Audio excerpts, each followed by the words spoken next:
Pocas criaturas han sido tan malinterpretadas como las arañas. La mayoría de la gente las observa apenas unos segundos antes de apartar la mirada, convencida de que son organismos simples, pequeños mecanismos biológicos escondidos en rincones oscuros.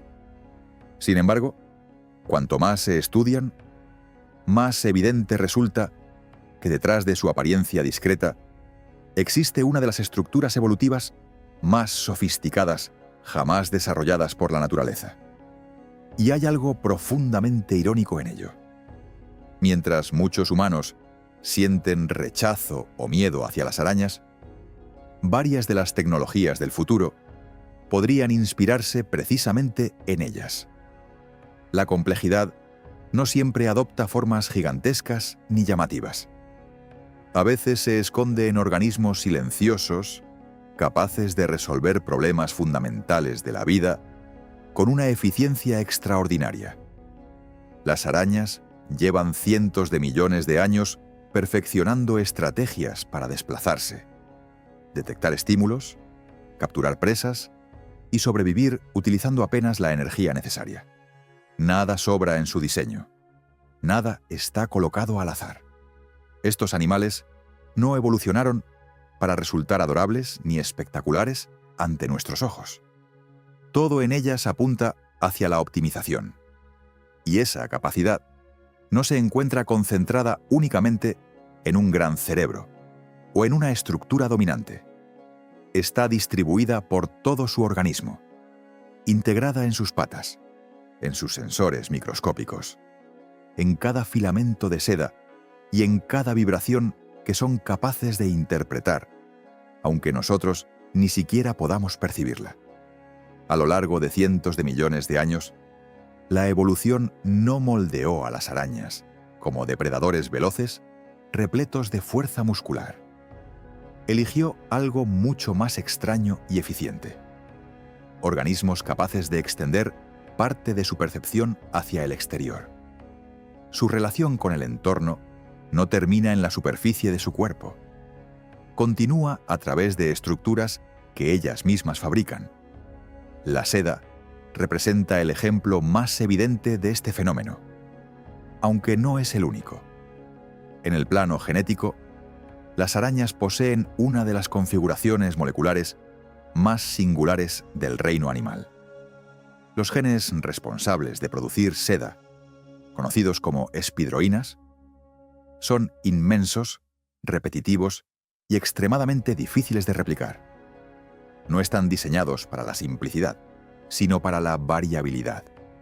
Una modificación mínima en esas secuencias puede alterar la elasticidad, la resistencia o la capacidad adhesiva del hilo final. Gracias a ello, la evolución no tuvo que inventar materiales completamente nuevos cada vez. Bastó con reorganizar combinaciones ya existentes y ajustar sus propiedades con una precisión comparable a una ingeniería molecular. Algo parecido sucedió con el veneno. Durante mucho tiempo, se creyó que el veneno de las arañas era simplemente una sustancia destinada a matar presas. Pero su origen es mucho más complejo. Las primeras moléculas no eran toxinas ofensivas, sino enzimas digestivas cuya función consistía en degradar tejidos. Con el tiempo, ciertas proteínas comenzaron a interactuar accidentalmente con el sistema nervioso de otros organismos. Una mutación pequeña por aquí, otra modificación por allá, y aquellas sustancias dejaron de limitarse a descomponer carne. Empezaron a bloquear señales neuronales. Así, aparecieron las neurotoxinas. Y no ocurrió una sola vez. Surgieron de manera independiente en distintas líneas evolutivas. Por eso, el veneno de una tarántula y el de una araña viuda no son versiones del mismo modelo básico.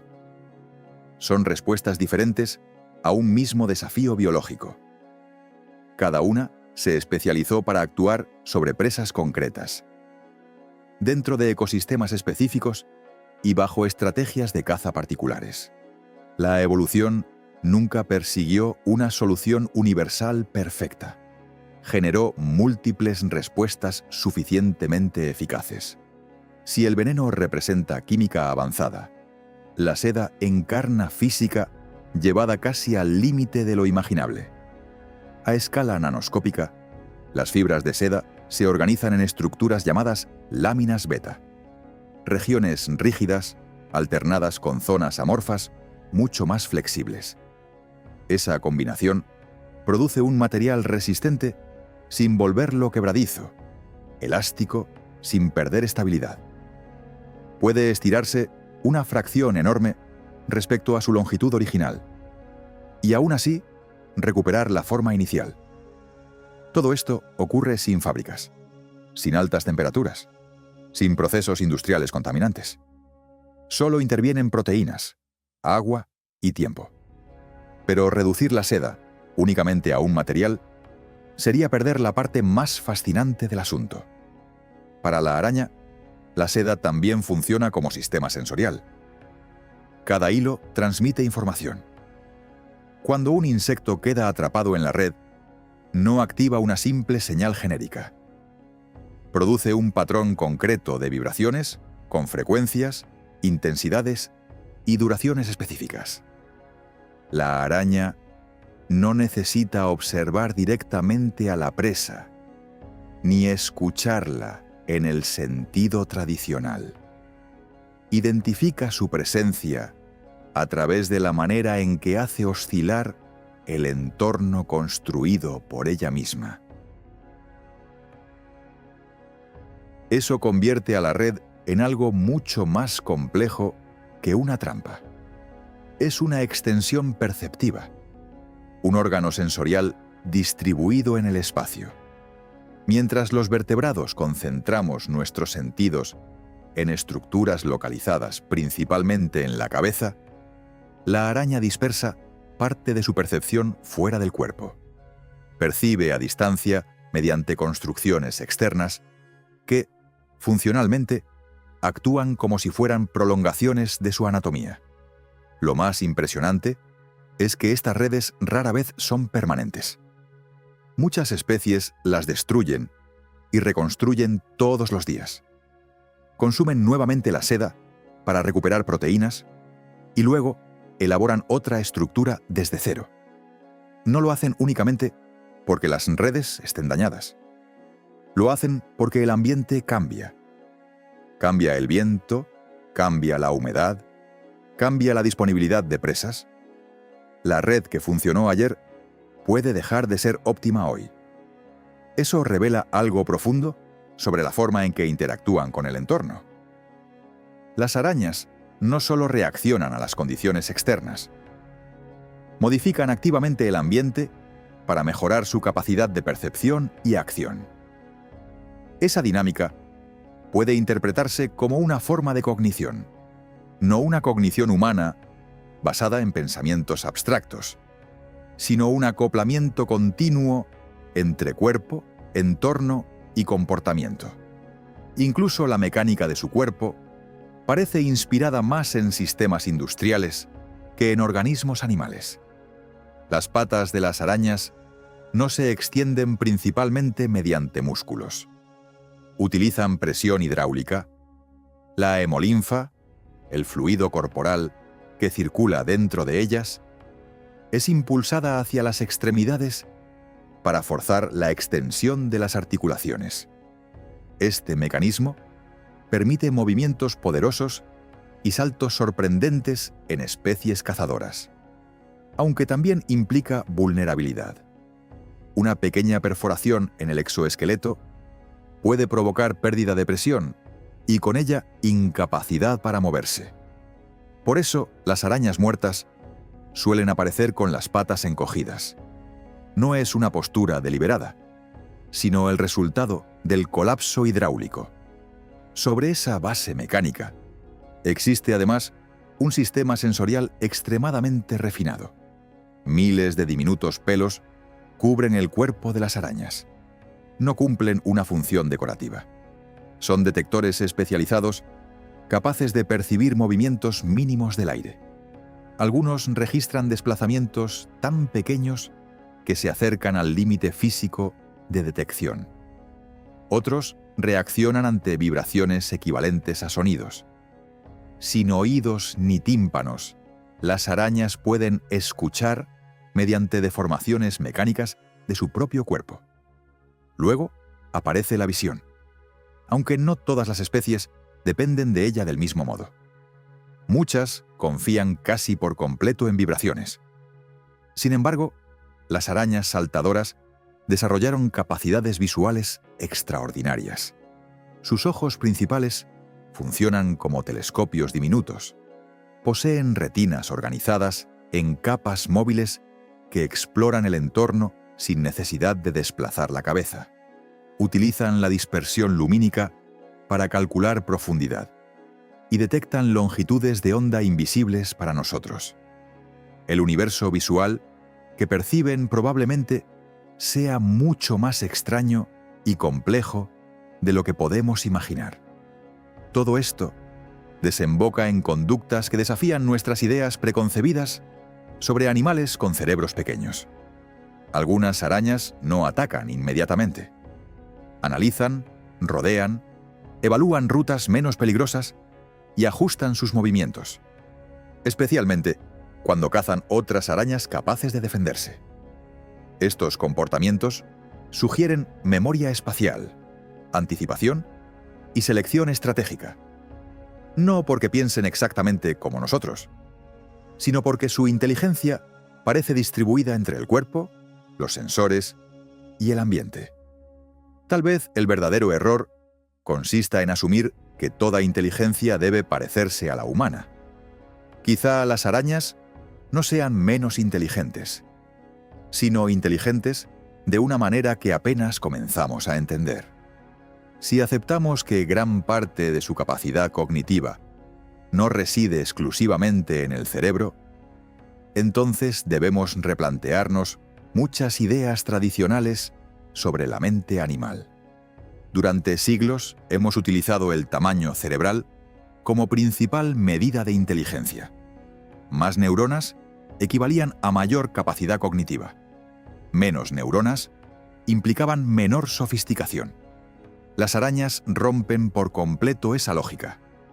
Poseen sistemas nerviosos compactos y aún así ejecutan comportamientos complejos que requieren adaptación, evaluación y memoria.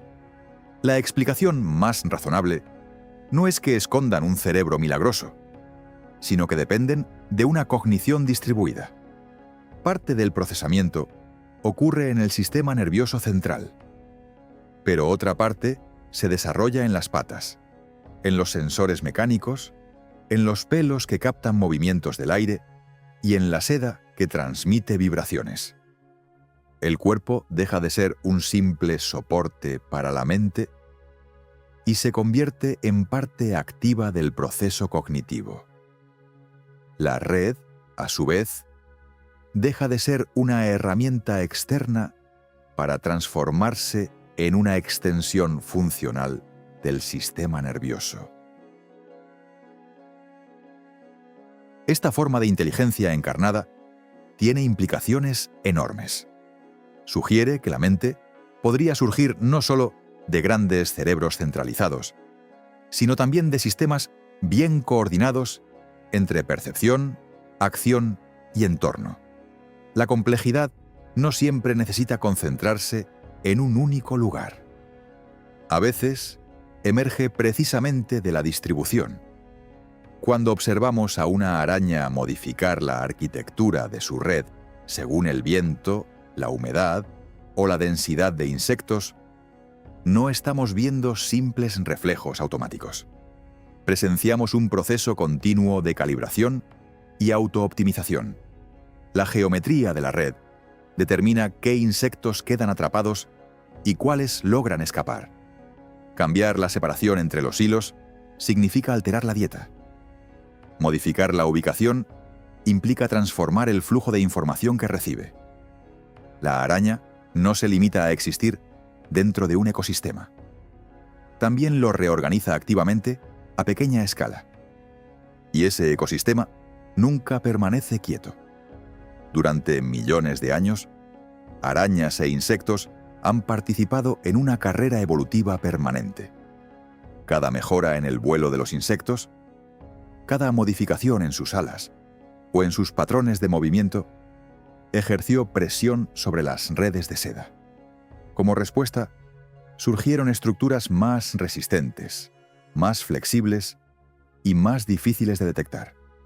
Al mismo tiempo, algunos insectos desarrollaron estrategias para minimizar vibraciones al tocar los hilos o incluso cortarlos sin activar señales evidentes.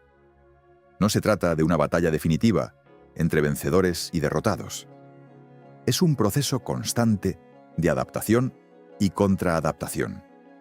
Esa coevolución explica la enorme diversidad de redes y técnicas de caza presentes en las arañas. No existe una red perfecta aplicable a todos los escenarios. Existen múltiples diseños suficientemente eficaces para contextos concretos. La selección natural nunca persigue elegancia universal. Busca funcionalidad local. La misma lógica continúa actuando en la actualidad. La evolución no se detuvo con la aparición humana. Simplemente cambió de escenario. Las ciudades se han convertido en nuevos ambientes evolutivos.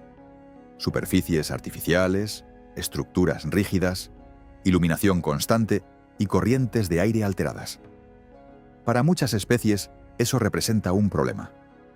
Para varias arañas, una oportunidad. Algunas ahora construyen redes cerca de luces artificiales donde se concentran los insectos. Otras modificaron sus horarios para evitar zonas iluminadas. Varias especies prosperan casi exclusivamente dentro de edificios, sótanos y rincones domésticos.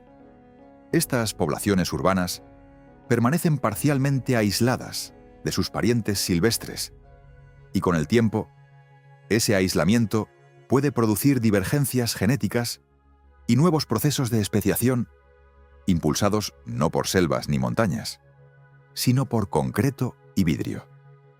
El cambio climático añade todavía más presión. Conforme aumentan las temperaturas, ciertas especies amplían su distribución geográfica. Arañas antes restringidas a regiones tropicales comienzan a aparecer en zonas templadas. Esto transforma redes tróficas enteras. Aparecen nuevos depredadores, nuevas presas y nuevas competencias ecológicas. Las arañas no son espectadoras pasivas de esos cambios. Participan activamente en la reorganización de comunidades completas de insectos. Y aun con toda esta complejidad, seguimos subestimándolas. Parte del problema es cultural. Las arañas generan incomodidad y miedo. Preferimos verlas como plagas o amenazas antes que como sistemas biológicos extraordinariamente refinados. Sin embargo, desde el punto de vista científico, representan uno de los mejores ejemplos de cómo la evolución puede producir soluciones elegantes sin recurrir a complejidad innecesaria. Precisamente por eso, despiertan tanto interés en la ciencia aplicada. Ingenieros investigan la seda para desarrollar fibras ligeras, resistentes y biodegradables. Neurocientíficos estudian componentes del veneno, con la esperanza de crear medicamentos dirigidos a canales iónicos específicos, capaces de tratar dolor crónico o enfermedades neurológicas. Expertos en robótica observan el sistema hidráulico de sus patas para diseñar máquinas blandas que puedan desplazarse en entornos irregulares sin estructuras rígidas. Aún así, es importante evitar exageraciones. La famosa afirmación de que la seda de araña es más resistente que el acero solo es correcta bajo ciertas comparaciones, especialmente considerando el peso y no el volumen. No se trata de un material mágico. Es un material extraordinariamente optimizado dentro de límites biológicos reales. Y reconocer esos límites no disminuye su valor. Al contrario, lo vuelve aún más impresionante. Lo mismo sucede con la inteligencia. No todas las arañas planifican estrategias complejas. No todas poseen visión avanzada. No todas utilizan redes. La diversidad es esencial. Algunas especies dependen casi exclusivamente de reflejos rápidos, mientras otras muestran conductas que sugieren flexibilidad y anticipación. La verdadera pregunta no es si las arañas son inteligentes según estándares humanos. La pregunta correcta es por qué insistimos en utilizar una única definición de inteligencia. Quizá la lección más profunda que ofrecen estas criaturas no esté relacionada solamente con venenos, seda o evolución, sino con nuestra propia comprensión de la mente. Si un organismo, con un cerebro del tamaño aproximado de una semilla, puede interactuar con el entorno de formas tan sofisticadas, entonces tal vez la inteligencia no sea exclusiva de sistemas enormes y centralizados. Quizá sea una propiedad emergente de estructuras bien organizadas sin importar su escala. Las arañas han sobrevivido a extinciones masivas, transformaciones climáticas extremas, fragmentación continental y desaparición de ecosistemas completos. Han persistido no porque sean invulnerables, sino porque son adaptables. No dependen de una única estrategia. Su diseño permite variación constante, reciclaje y ajuste continuo. Y quizás ahí se encuentra la lección más importante. La naturaleza no construye pensando en el futuro lejano. Construye respondiendo al presente. Aún así, genera sistemas capaces de superar nuestra imaginación. Las arañas no saben que son antiguas. No saben que su seda inspira a ingenieros, ni que sus conductas desafían teorías sobre la inteligencia. Simplemente existen. Y en esa existencia revelan posibilidades que apenas empezamos a comprender. Tal vez no haga falta buscar vida extraña en otros planetas para descubrir formas radicalmente diferentes de inteligencia. Quizá siempre estuvieron aquí, inmóviles en una esquina silenciosa, sosteniendo el mundo mediante hilos invisibles, de los que dependemos mucho más de lo que imaginamos.